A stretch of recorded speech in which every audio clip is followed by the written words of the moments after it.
There's an unfortunate game of ping pong underway right now between the U.S. Supreme Court and lower courts as it relates to the state of Texas's ability to enforce the law as it relates to the southern border.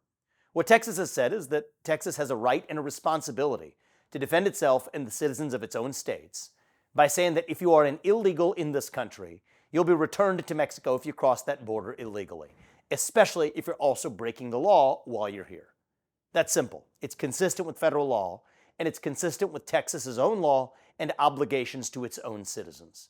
Now, the fact that that's controversial and the fact that you now have a lower court that's pushing back on that argument after the U.S. Supreme Court said that Texas actually did have the latitude to enforce this law reveals the lie of the Biden administration and Mayorkas's Department of Homeland Security and its actual two-faced behavior here. Texas has done a good job of smoking it out. Because if you think about the argument, here it is.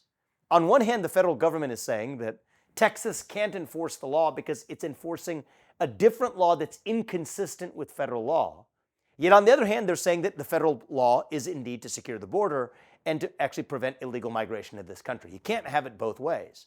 You see, either Texas's law is inconsistent with federal policy, where Texas says that you can't enter this country illegally, and if that's inconsistent with federal policy, that reveals the lie that we know to be true, the Biden administration and Mayorkas's effective policy of open borders. Or Texas's law is exactly just restating what the federal law is, in which case there's no constitutional or legal issue. You cannot have it both ways.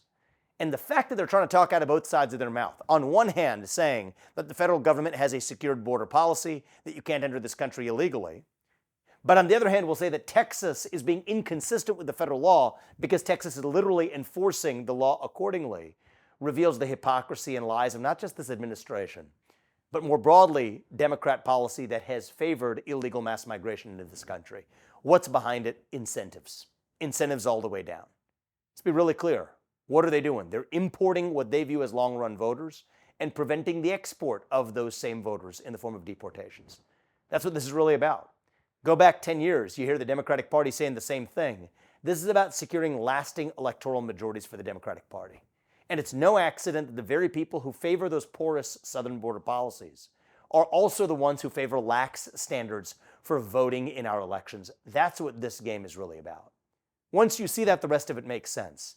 If you think about it as a technical issue, why can't we solve this technical issue at the southern border with a fence or a wall or drones or other technology? You're missing the point. Of course we can solve the technical problem. This isn't a technical issue, it's a challenge of will. And I think Texas has done an outstanding job of smoking that out, that fact out, by forcing the federal government to admit that Texas's law is inconsistent with the way the federal government's enforcing the law today. On the other hand, if they're not doing that, then the Texas law should be perfectly good to be enforced as it is. And it's sad that we live in a state of affairs where states have to take up a responsibility that should have been fulfilled by the federal government. I'm a small government person at the federal level, but at the very least, if the federal government is supposed to do one thing, it is to protect our own homeland and our territory in the United States of America. And the fact that they're failing to do that today reveals how far we've fallen as a nation. A nation without borders is not a nation. And right now, that's what we're at risk of becoming unless we set this right.